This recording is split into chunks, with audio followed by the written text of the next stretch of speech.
Hi student, कैसे हैं आप। My name is Vidyasagar Shrivastava. आज मैं आपके लिए मूविंग चार्ज एंड मैग्नेटिज्म का एक नया टॉपिक और स्टेड एक्सपेरिमेंट लेकर आया हूं। देखो स्टूडेंट, किसी भी करंट कैरिंग वायर से मैग्नेटिक फील्ड प्रोड्यूस होता है।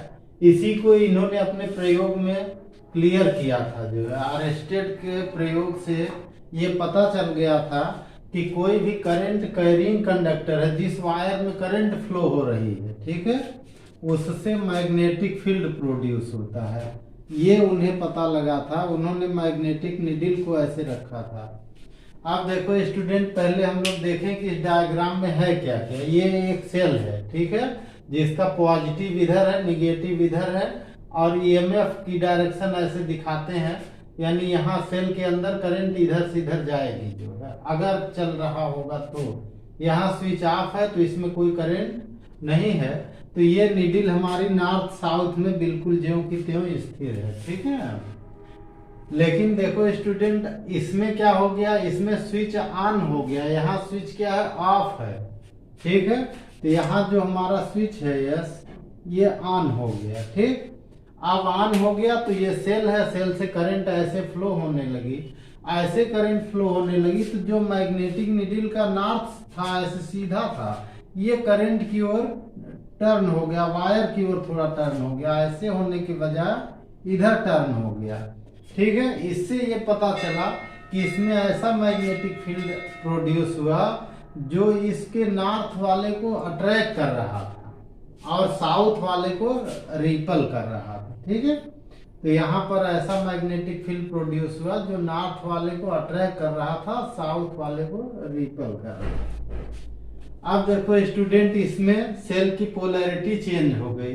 सेल की डायरेक्शन अपोजिट कर दी, इधर माइनस हो गया, इधर प्लस हो गया। तो सेल के अंदर अगर करंट आएगी तो ऐसे आएगी। अब इस स्विच को ऑन कर दिया, ठीक है। स्विच को ऑन कर दिया तो सेल के पॉजिटिव से ऐसे करंट इस डायरेक्शन में आ रही। अब इस डायरेक्शन में आ रही तो जो मैग्नेटिक फील्ड यहाँ बना था उसका अपोजिट मैग्नेटिक फील्ड यहाँ बना, और इस अपोजिट मैग्नेटिक फील्ड के कारण जो यहाँ का एन टर्मिनल है मैग्नेट का, जो यहाँ अट्रैक्ट हो रहा था वो यहाँ रिपल हो गया, और एस वाला जो यहाँ रिपल हो रहा था वो यहाँ अट्रैक्ट हो गया। तो नीडल हमारी, जो नीडल ऐसे थी वो टर्न होकर ऐसे हो गई।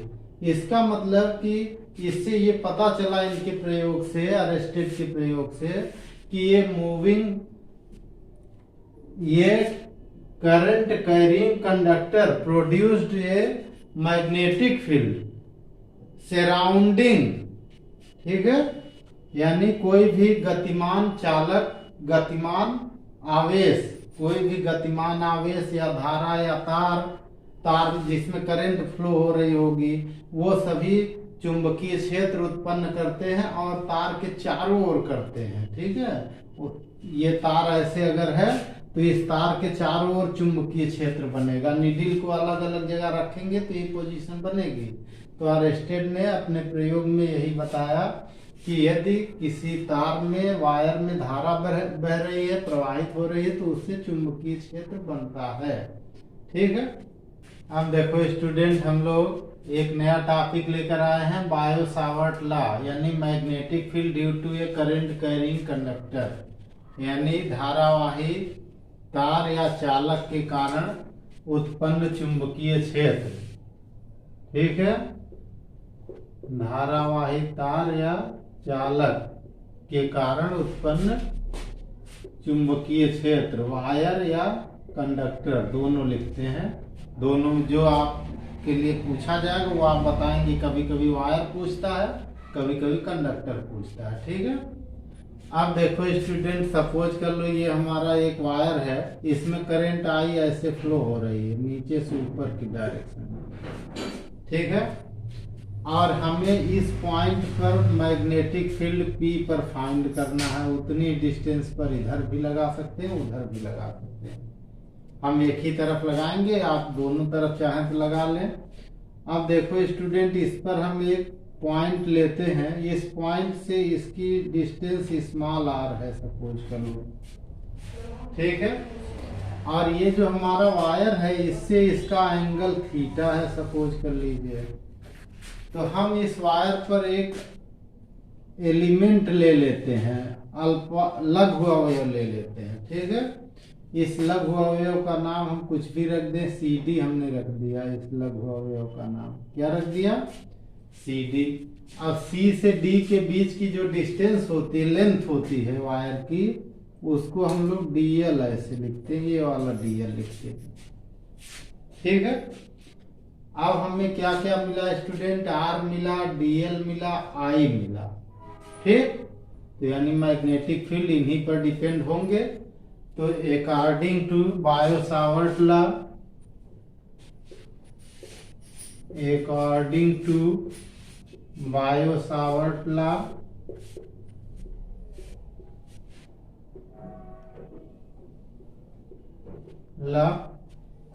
Magnetic field at point P, magnetic field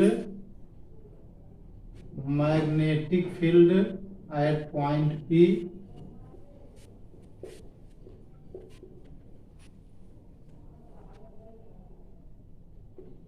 at point P due to element dl, due to element dl,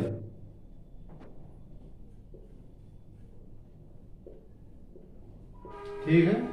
element dl, इसको d ऐसे लिखते हैं, डेल्टा एल पढ़ते हैं इसको, dl एलिमेंट dl, ठीक है। अब इसके इस पॉइंट पर जो मैग्नेटिक फील्ड आएगा इसको हम लोग लिखते हैं dB, ठीक है, प्रोपोर्शनल टू I। पहला पॉइंट हम लोग लेते हैं कि जो dB है वो करंट के डायरेक्टली प्रोपोर्शनल होगा। किसके डायरेक्टली प्रोपोर्शनल होगा, करंट के। दूसरा होता है dB प्रोपोर्शनल टू DL, यानी डेल्टा L, ठीक है। जो हमारा मैग्नेटिक फील्ड इस पॉइंट पर होगा वो इस DL के डायरेक्टली प्रोपोर्शनल होगा। अगर पूरा वायर ले लेंगे तो ज्यादा आएगा, और कम कर देंगे तो और छोटा आ जाएगा।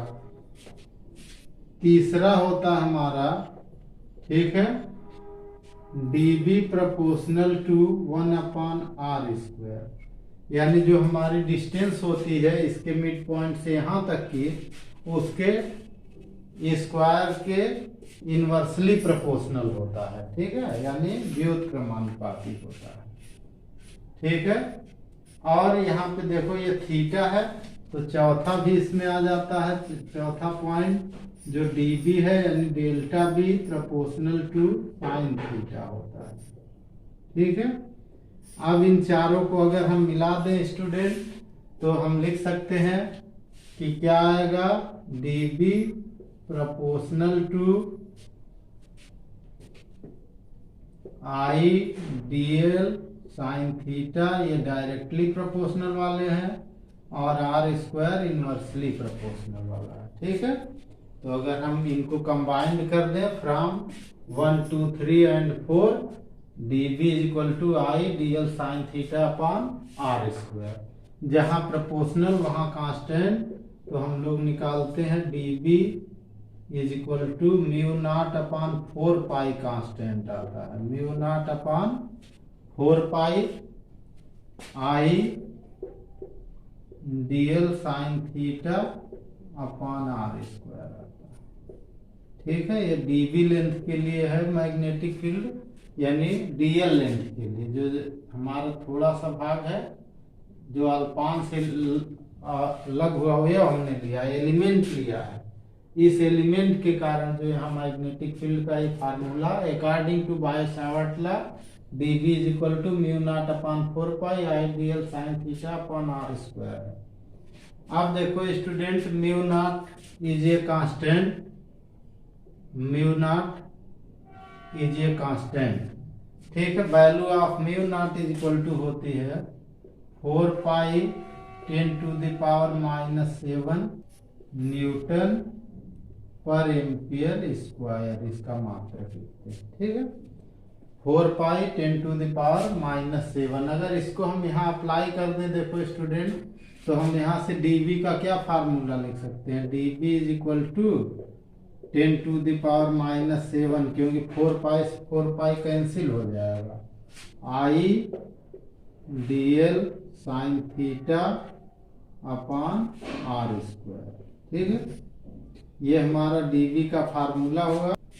अब देखो स्टूडेंट, यहाँ हमारा dv का जो फार्मूला आया, dv is equal to mu naught upon 4π, फिर I dl sine theta upon r square. ठीक है, ये अब ये जो डेल्टा है इसको d भी पढ़ते हैं बहुत से लोग, और डेल्टा पढ़ा जाता है। ठीक है, अब ये जो बायो सावर्ट लॉ है, इसका वेक्टर फॉर्म हम लोग अगर बनाना चाहें तो हम इसको ऐसे लिख सकते हैं, ध्यान से देखिएगा, mu naught upon 4π I delta l into R sine theta, ऊपर हमने r से मल्टीप्लाई करके r को इंक्रीज कर दिया ऊपर। ठीक है, तब यहाँ नीचे आ जाएगा r³। ठीक है, r से ऊपर नीचे मल्टीप्लाई कर दिया, तब ये आ जाएगा delta b is equal to mu naught upon 4π। ठीक है, I,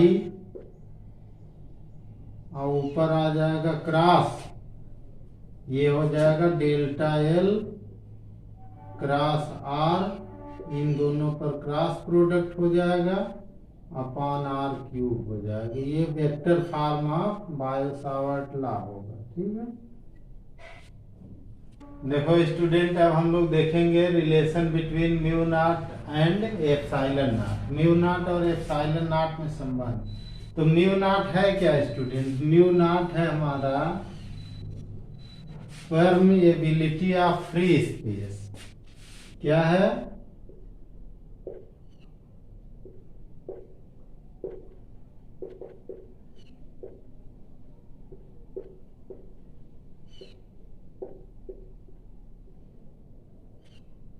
ठीक है, इसको क्या कहते हैं? निर्वात की चुंबकशीलता इसको कहते हैं।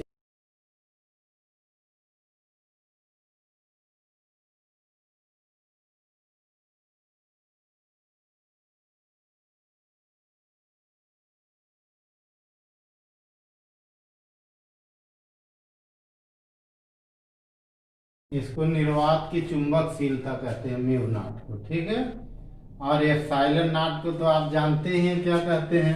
विद्युतशीलता कहते हैं। ठीक है,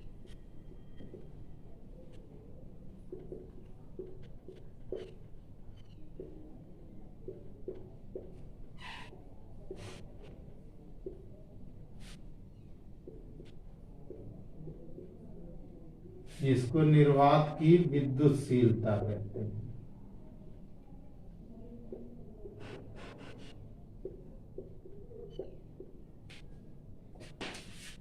अब हम लोग इन दोनों में रिलेशन बनाएंगे स्टूडेंट। तो देखिए, according to Coulomb's law,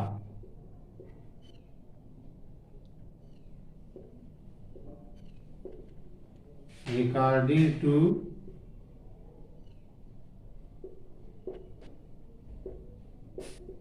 Coulomb's law. ठीक है, और कूलम्स लॉ में जो हमारा केवल हम कांस्टेंट की वैल्यू लिखेंगे, यूनिट नहीं लिखेंगे। ठीक है, तो कूलम्स लॉ के अकॉर्डिंग होता है 1/4π epsilon naught is equal to 9 × 10⁹ आता है। ठीक है, अच्छा, ये इक्वेशन 1 हुआ। यूनिट लास्ट में जो रिजल्ट आएगा उसके हिसाब से यूनिट हम लोग लिख लेंगे। ठीक है, अच्छा, according to Biot Savart law, according to Biot Savart law, Biot Savart law के क्या है फार्मूले में? Mu naught upon 4π is equal to 10⁻⁷, 10⁻⁷, equation 2। 1 को 2 से डिवाइड कर दो स्टूडेंट, ठीक है। 1 को अगर हम 2 से डिवाइड कर दें तो क्या रिजल्ट निकलेगा, देखो डिवाइड करने पर ये 4 पाई ऊपर चला जाएगा, ठीक है।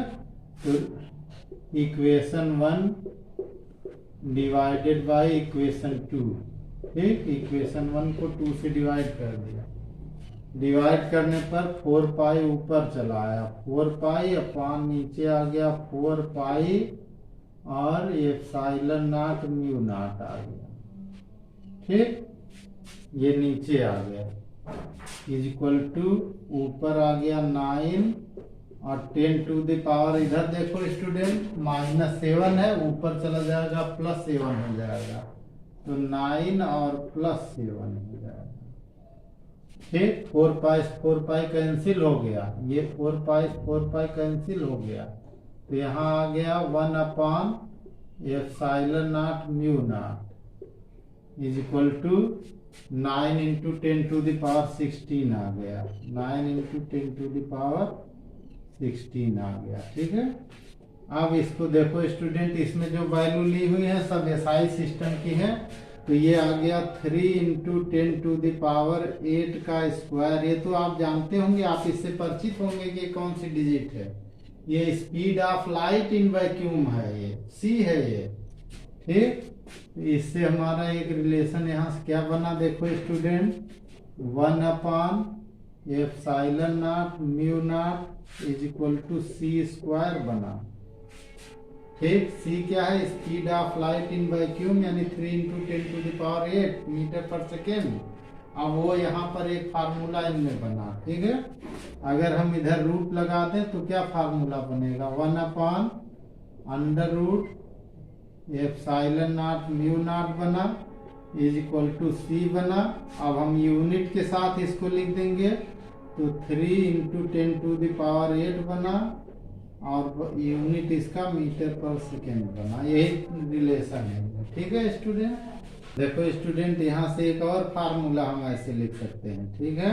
क्या लिख सकते हैं, क्रॉस मल्टीप्लाई करिए तो epsilon naught mu naught C square is equal to 1 लिख सकते हैं। ये एक इनमें ये भी रिलेशन हम बना सकते हैं, ये ठीक है। वैसे इसको आप याद रखिए, बार बार पूछा जाता है, ठीक है।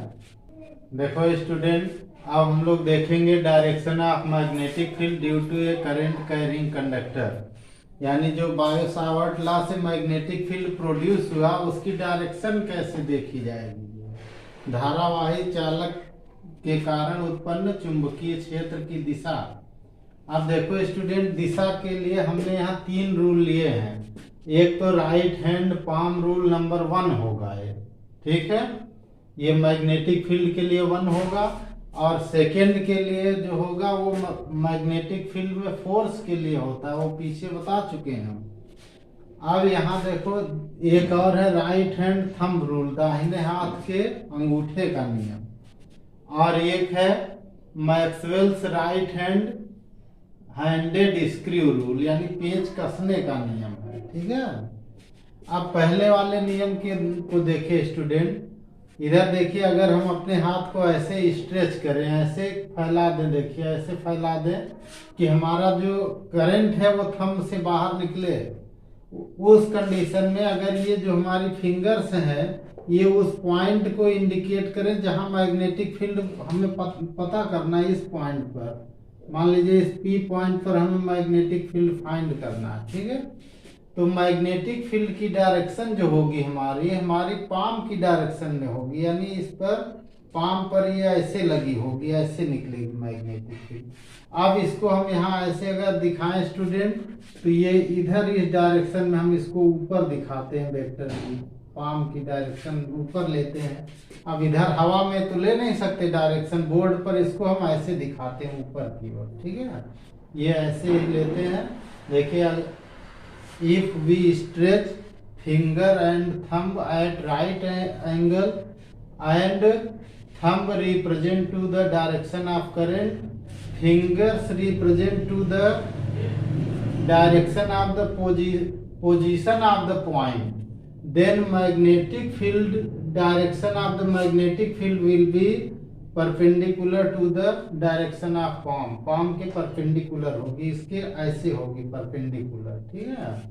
अब अगर इस इधर कोई पॉइंट ऐसे ले लेंगे, देखिए, तो मैग्नेटिक फील्ड इनसाइड हो जाएगा, इसमें जो आउटसाइड है उसमें क्या हो जाएगा, इनसाइड हो जाएगा, ठीक है। यानी अगर हम अपने दाहिने हाथ की अंगुलियों और अंगूठा को इस प्रकार फैलाएं कि वो एक दूसरे के लंबवत हो, उस दशा में अंगूठा अगर धारा की दिशा को रिप्रेजेंट करे और फैली हुई अंगुलियां उस बिंदु की ओर संकेत करें जहां पर हमें चुंबकीय क्षेत्र ज्ञात करना है, तो चुंबकीय क्षेत्र की दिशा हथेली की ठीक लंबवत बाहर की ओर होगी, ऐसे, ठीक है। अच्छा, दूसरा देखो स्टूडेंट, अब यहाँ देखो, अगर हम ऐसे इसको पकड़ लें, ऐसे देखिए, ऐसे पकड़ लें, ऐसे देखिए, ऐसे जैसे हमारी उंगलियां मुड़ रही हैं, इसको देखिए, राइट हैंड थंब रूल में क्या करते हैं, ऐसे इसको पकड़ लेते हैं, ऐसे देखिए, ऐसे पकड़ा है हमने। किसी कंडक्टर को आप पकड़िएगा मत, घर में तार पकड़ने लगे जो है, ठीक है। तो ऐसे देखिए, तो हमारा जो थंब है वो अगर इसकी डायरेक्शन को दिखा रहा, करंट की डायरेक्शन को, ये ऐसे हम लगाएं और थंब करंट की डायरेक्शन को रिप्रेजेंट करें, देखिए यहाँ कर रहा है, थंब से करंट निकल रही है, तो मैग्नेटिक फील्ड जैसे हमारी उंगलियां टर्न हो रही, देखिए ऐसे टर्न हो रही हैं अंदर, बंद करते समय जब इसको हम पकड़ रहे हैं, वो होगी मैग्नेटिक फील्ड की डायरेक्शन, यानी मैग्नेटिक फील्ड की डायरेक्शन ऐसे होगी, इसमें ऐसे, ठीक, ऐसे होगी, ऐसे डायरेक्शन होगी, जैसे देखिए उंगलियां आपकी मुड़ रही हैं, ठीक है। तो if we catch a conductor in right hand and in this condition thumb represent to the direction of current, then turning of the finger represent to the direction of magnetic field, ठीक है। यदि हम किसी चालक को अपने दाहिने हाथ में ऐसे पकड़े, तो उस स्थिति में अगर अंगूठा हमारी धारा की दिशा को व्यक्त करेगा, तो उंगलियों के मुड़ने की दिशा जो होगी वो चुंबकीय क्षेत्र की दिशा होगी, ठीक है। हम लोग देखेंगे Maxwell's right handed screw rule, ठीक है। मैक्सवेल के पेंच कसने का नियम इसको कहते हैं, ठीक है, पेंच कसने का नियम, ठीक है। यहाँ देखो स्टूडेंट, ऐसे हमने राइट हैंड में पकड़ा हुआ है पेन, ठीक है।